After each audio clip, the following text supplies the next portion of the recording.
This is one of a series of war film communiques released by the War Department for showing to men and women workers in America's industrial arsenals.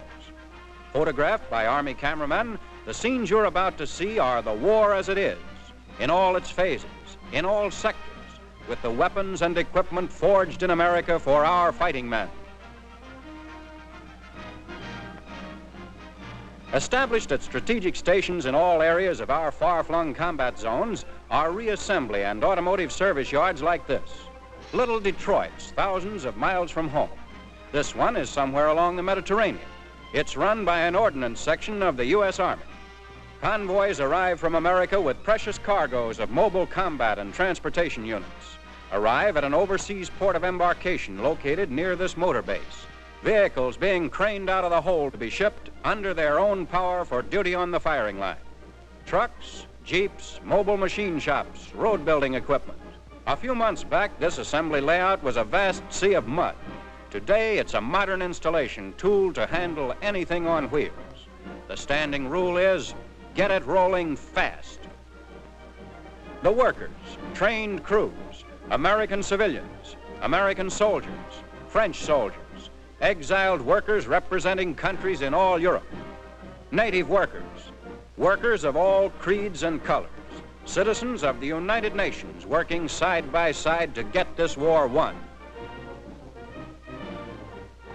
Rear wheels and axle housing for a 2.5-ton truck. The frame. A truck is taking shape. Heavy, solid, the product of skilled hands. Hands in Michigan, Illinois, Indiana, California, Pennsylvania. Hands that pried the ore from the ground to make the steel. Hands that fashioned the parts.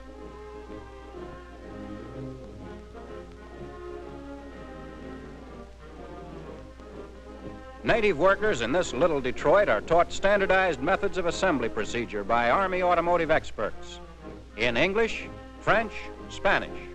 Vehicles used in this war number in the millions. Few realize how fast they are used up. Never in all history has an army been so critically dependent on wheeled transportation as now. In the Sicilian campaign alone, up to 54% of all our materiel was destroyed in action. Daily, in other overseas War Department assembly plants like this one, men are working round the clock. Working within the sound of gunfire, in danger of enemy air raids. Working despite every obstacle to give our vehicles the last processing before they're sent into fighting service. Our assembled truck receives its coat of war paint. And finally, the insignia of the USA. Last checkup. Tires, motor, brakes, air filter, steering gear, ignition system. Inspected and approved. See that sign? It reads, "Through these portals flows a stream of faultless transportation to speed the downfall of aggressor nations." Transportation built by your hands.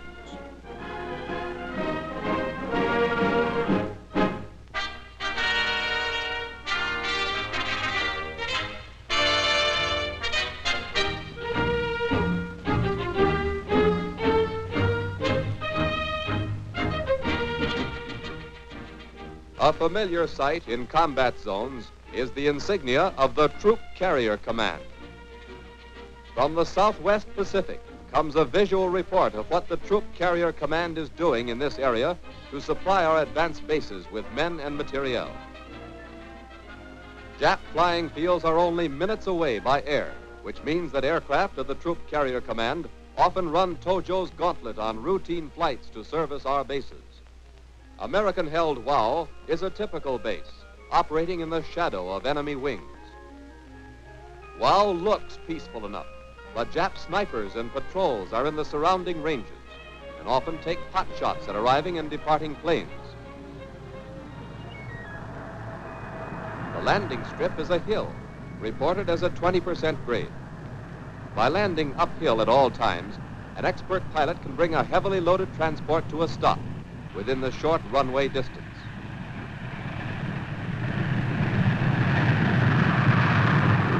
Not all pilots make the grade on advanced fields. This one overshot the Bulola runway and crashed into an anti-aircraft emplacement. At WOW, a staff of trained Army Air Force meteorologists is on the job, gathering data on wind direction and speed for the pilots and making weather forecasts for the area. Wind and weather are not the only things observers spot. Sometimes they sight NIP bombers like these coming over on a routine raid on March 11th, 1943. Notice our flak on the right, forcing the enemy planes to stay high. In one 5-day period, more than 100 Jap planes bombed and machine-gunned WOW in an effort to put it out of commission. They did not succeed. Naturally, they do some damage. However, for every one of our airplanes, the NIPs lose 5 or more. From nearby bases, our fighters go up to clear the WOW Port Moresby area.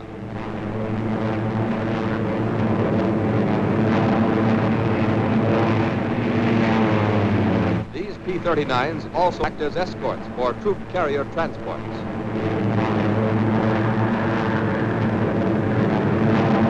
At Ward's Airdrome outside Port Moresby, a formation prepares to take off.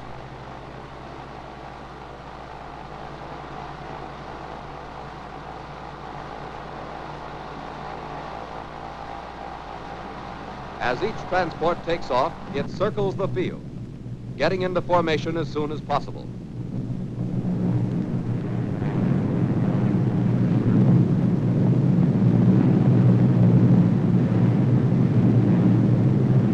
Note the formations used on routine flights in this area. Transports on such trips have strong fighter escorts.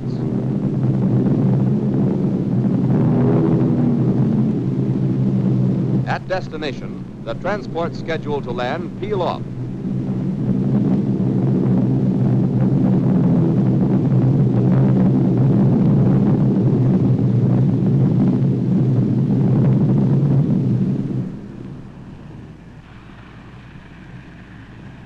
Pilots who remember that landing at WOW is an uphill proposition won't have any trouble.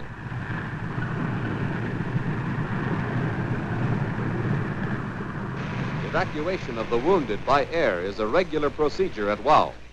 This is the receiving point for transshipment of jungle casualties to Port Moresby. Most of these are Australian troops who have been fighting Jap patrols in the vicinity of Salamaua. All available personnel pitch in to handle shipments because the transports don't stay long.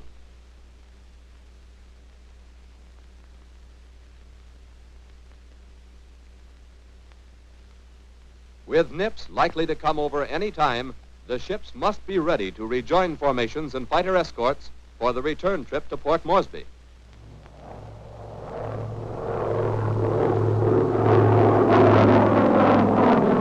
Downhill takeoffs are the order of the day at WOW. It's one spot in the tropical Southwest Pacific where the terrain actually helps the Troop Carrier Command to do the job.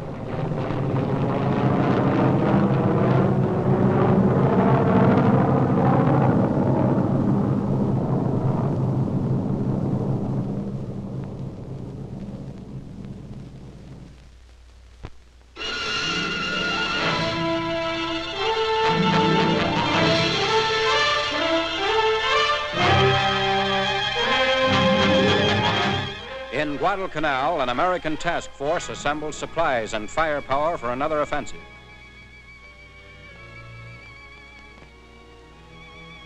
Our objective was the air and naval base at Munda. We planned to pound Munda with our big artillery by first seizing Rendova 5 miles away. Crucial jobs for all in this task force. All depended on the fighting tools put in their hands by American labor and industry. This is the end of the assembly line. The men who staked their lives on the mines and mills and industrial strength of America. Rendova shore installations come within range of our big naval guns.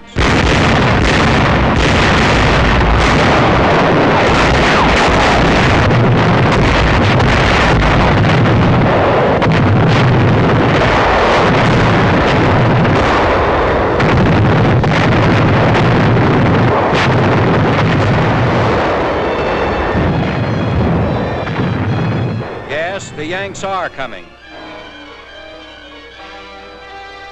American boys determined to crush the enemy on his own territory. Our naval guns have driven him off the beach. Our men prepare for the landing. The weather is with us as our task force approaches Rendova. Rain and mist, ideal cover for our assault.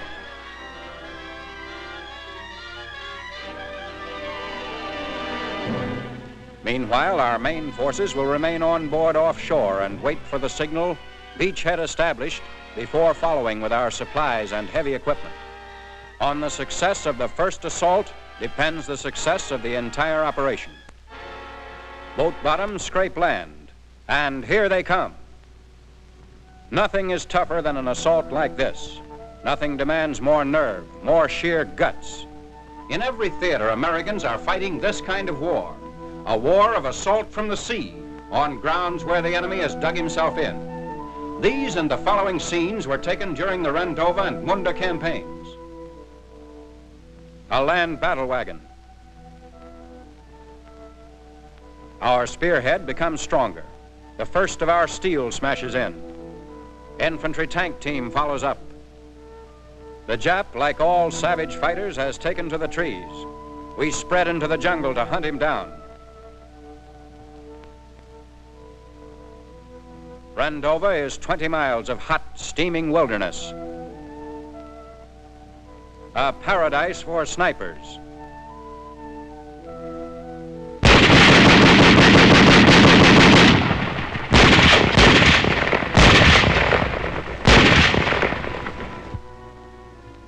Sniper. We move cautiously. For years, the Jap has been perfecting this type of warfare. We're learning to excel him at it. Our men carry light weapons, rifles, BARs, carbines, machine guns.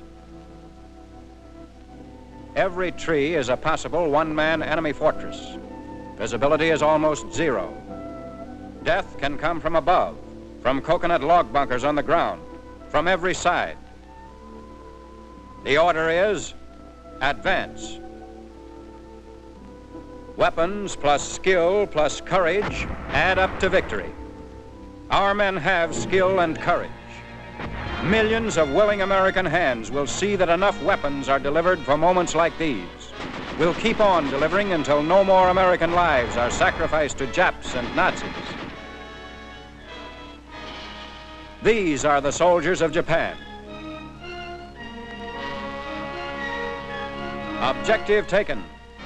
Begin phase 2. Beachhead established. Beachhead established. Our job on Rendova now is to move in with all available supplies and equipment, with food for our men, fuel for our motors, ammunition, tools, dig in fast. On nearby Munda, heavily garrisoned, the news of our landing on Rendova is probably already known. We can expect counterattack from the air, strafing, bombing, bombardment by Jap naval units. We're counting on beating the Japs to the punch, pounding Munda with our heavy land-based batteries before they can organize for counterattack.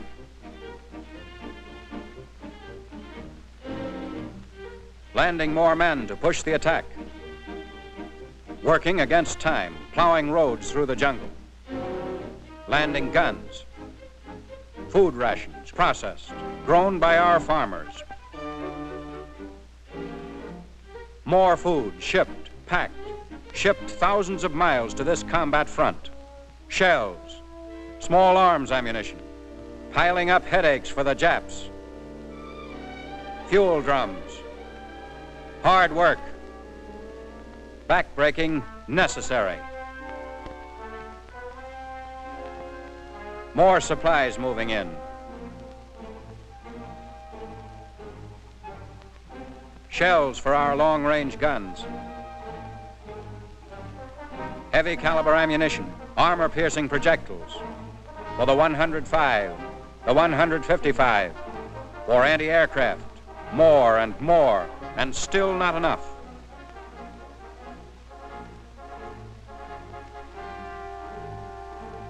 Batteries to blast the enemy. Guns being rushed into position against the deadline of inevitable Jap attack. More guns. Guns of all caliber moving up into the treacherous jungle.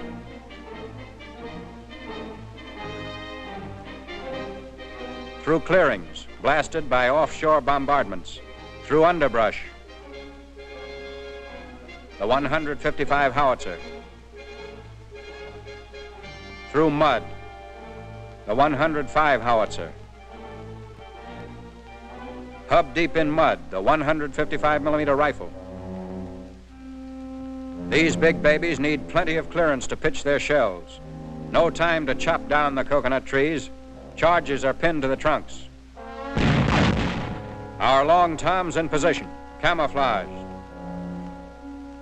Blasting at the enemy on Munda. Jet dive bombers coming to knock out our guns. Counterattack from the skies. They score hits. Part of an ammunition dump.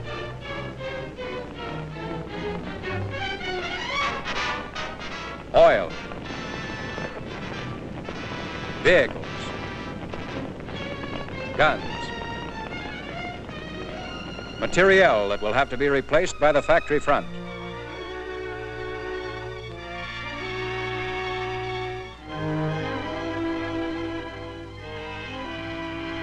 Materiel that can never be replaced. The price paid for Rendova and Munda.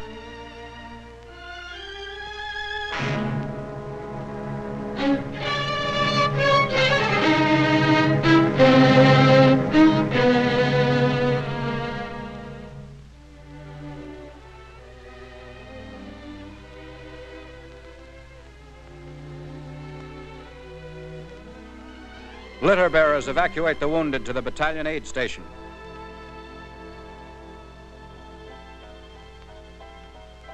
Here, in a jungle clearing, an emergency aid station has been set up.